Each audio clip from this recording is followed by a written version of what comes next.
Hi, I had a couple of things going on today. I was going to clean this mold, and then I thought, well, you know what? Let me do an experiment in it so that it doesn't matter what's in the edge, and see if the experiment will clean the mold for me. And then I have leftover craft deep pour resin. So I thought, what can I do with this where I don't have to wait as long for it to cure, and still create a cool effect? Because I don't tend to use deep pour for blooms or Larimar or anything like that, because it just takes too long to cure. It just messes with how things just work. So I decided I was going to try a fairy flower with the deep pour using my Resiner's, the name escapes me already, the Resiners G3 curing machine. So I've mixed up. It's 7.5 ounce. I probably don't need this, but that's what I've got. And I'm just going to, my cup is a little full. I could have put just a little bit in this cup. Actually, let's do this one first.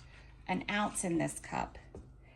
And I'm gonna put, I don't know if you guys can see it. I don't have a ton of room here with the tray. I put it on the tray, that way I don't have to move it.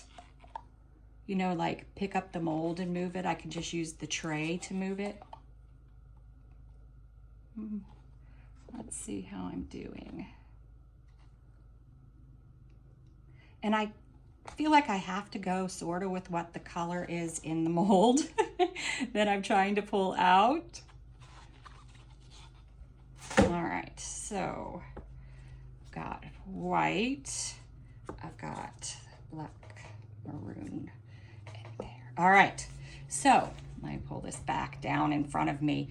I'm also using all Liquitex acrylic inks today. I'm not using mica powder for the shimmery effect. So we'll see how that goes too. So for my first color, I'm using Liquitex acrylic ink Carbon Black. I know, it's dark. And I'm gonna drop in 3 drops.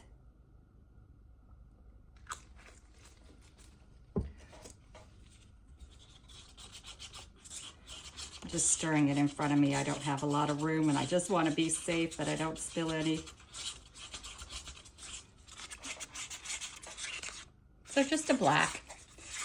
3 drops made sure it wasn't opaque. I want it to be translucent. The next one I have is Deep Violet. And I'm going to do 5 drops of this.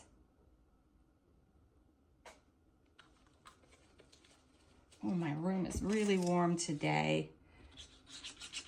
I turned the air conditioning off because it's been getting cooler. But then this weekend we're in the 80s. Also, I did not let the resin warm up, room temperature. That's the Deep Violet. All right, next I have the magenta. I'm gonna go 5 drops too. I'm hoping it's not too close to the Deep Violet.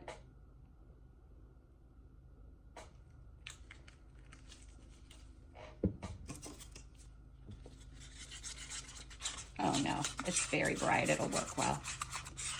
Or should. I'm hoping the black sort of fills in the lines, and then you have the white, and then you have the pink and the violet.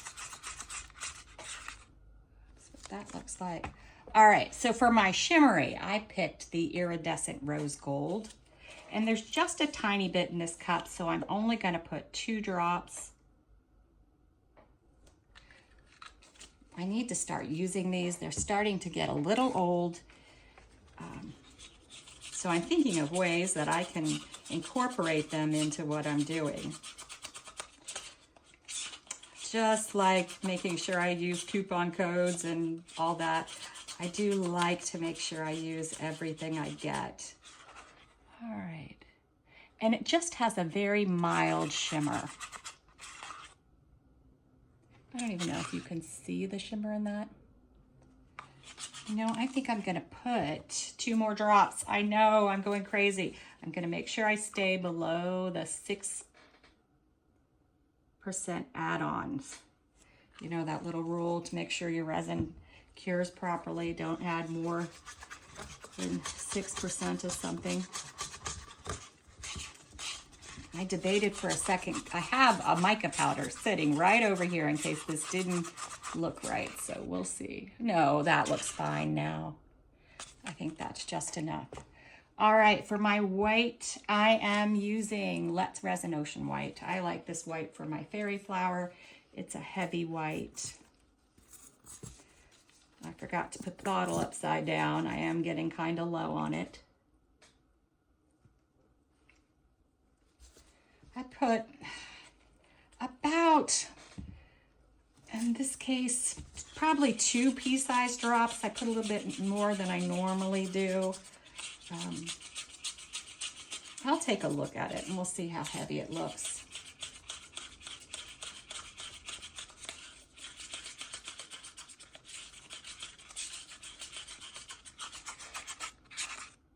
Oh, that doesn't look bad. All right. Now, I forgot I want to put my white in a piping bag. Of course, you can pour from the cup. This is not a dotting flower. This is a pour flower. I just like, I have more control with the piping bag, so I just like to use it. All right, so the first thing I'm gonna do is take my shimmery. Since I have that kind of leftover copperish color in my edge, I wanna try to just, if I can, dip this a little bit in there.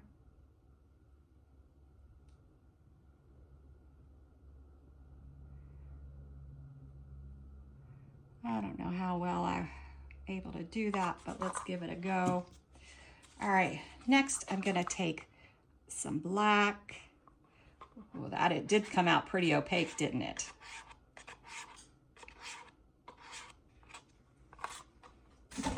Now I'm gonna take the rest of my shimmer right inside the black line.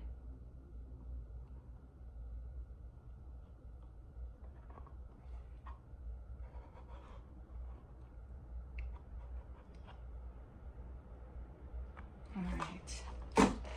Now we're gonna start with some white.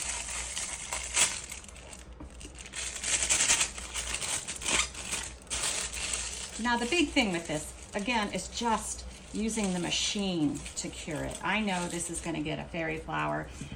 I don't know with using the machine whether I'll get it with this deep pour, but it should hurry things along for us. All right, I'm gonna pour it right, or pipe it right about there.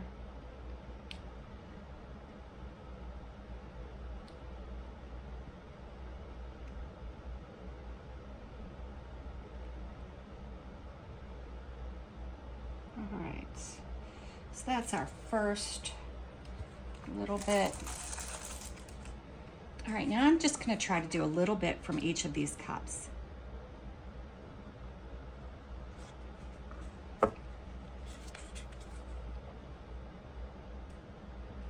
Just to push out a little bit, because I'm still gonna try to line around that like copperish line. I don't know how well you can see it, but you'll see when I start piping.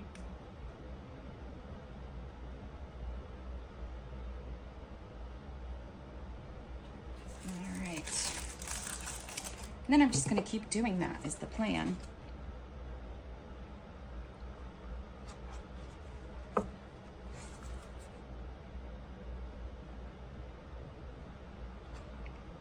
And now I'm just gonna do the white a little bit closer.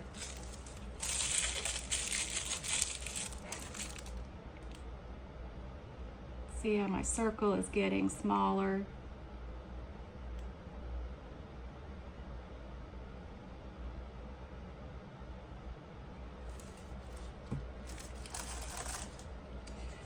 All right, so now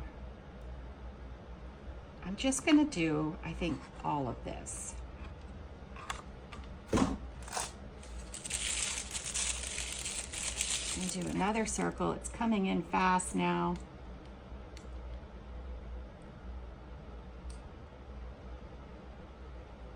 Just did 2 rings around that. Now I'm gonna do half of this cup. Half of my remaining. Just pushing out a tiny bit.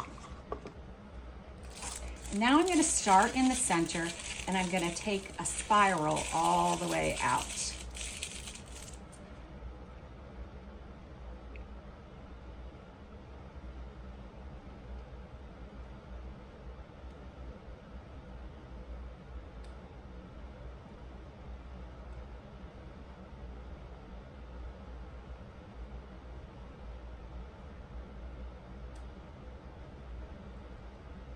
Maybe a little closer on this side.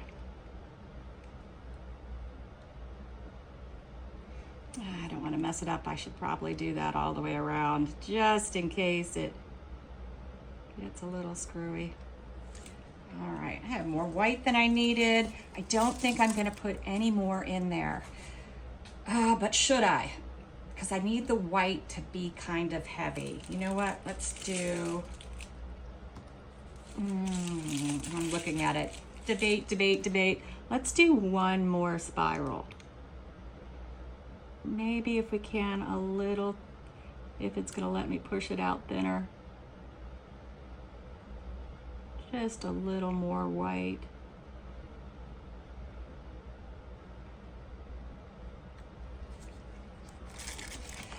That probably didn't make any difference, but it made me feel better, so we did it. All right, now I want to get the rest of this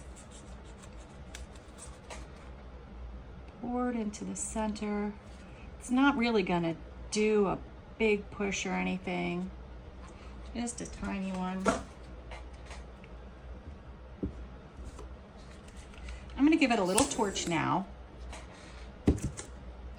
And then I got some bits out to use, but it might end up being too pink for my bits, so I'm just going to stand up for a second and look at our options over in my little area. My options, all right. So I used a lot of pink. These aren't quite pink. I have these rose gold bits and these really light rose gold bits. These might be too dark. I also pulled these opalescent ones, but I don't think they're the ones either. So this is, I started thinking, go pink. These looked pink over there, but now they don't. But they might actually look cool. This is a tough call. Let me have these. So I'm sort of right here, right? It may not be pink enough, is my concern though.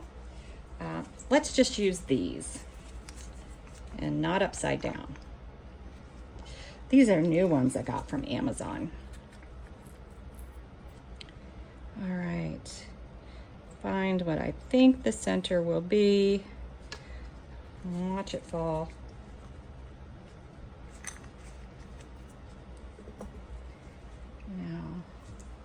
Now, I do have a concern. I'm hitting it with the torch again. Normally, I'll wait 15 minutes for it to sort of debubble on its own before I start really being concerned about bubbles. This mold, because of the flowers, the roses in the edge, does tend to get little bubbles around the edge. So I know I'm going to have a bubble concern. Normally, I'd wait, see how it does, see how it pulls in. But with wanting to put it on the resiner's machine to cure it faster, that may not be my best option. So I think what I'm going to do, I don't want to use a lot of alcohol because I don't want to introduce thinning the resin in any spot. So I'm just over here spraying the tip of a toothpick with a little alcohol.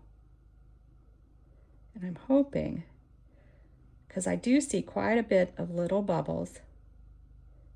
Come on. I'm hoping the very small amount of alcohol won't have any impact on the pour. if I do it in such a small amount. I just have a little puddle over here I'm using.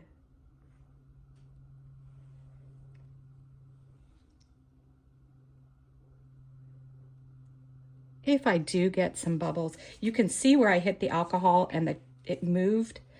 So it is a concern doing that, but maybe as it cooks and it'll be okay. All right. So I don't want to wait anymore. I want to get it cooking. So I'm going to move it over to the resiner's machine and then I'll video that part. We'll be back. All right. All right, we're here in front of the machine. I've put it in. Put the lid on. I keep my little sticker. They gave directions over here on what to do and what level to have the tray, just so I know.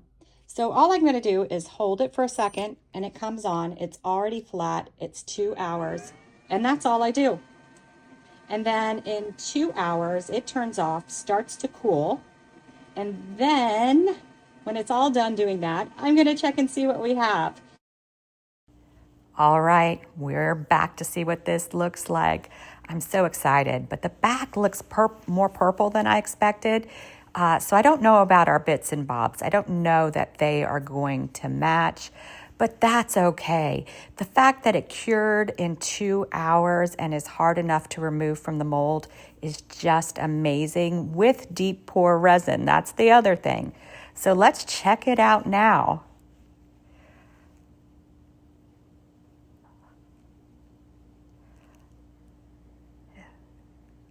All right, moment of truth. Let's see. Oh, wow. Look at that. That is so pretty. And I like the bits and bobs. They're okay. I love the colors. Oh, very cool. Now I got to try this again to see if I can get it even better. I added screenshots of the machine because I think it's just so cool. You guys check it out.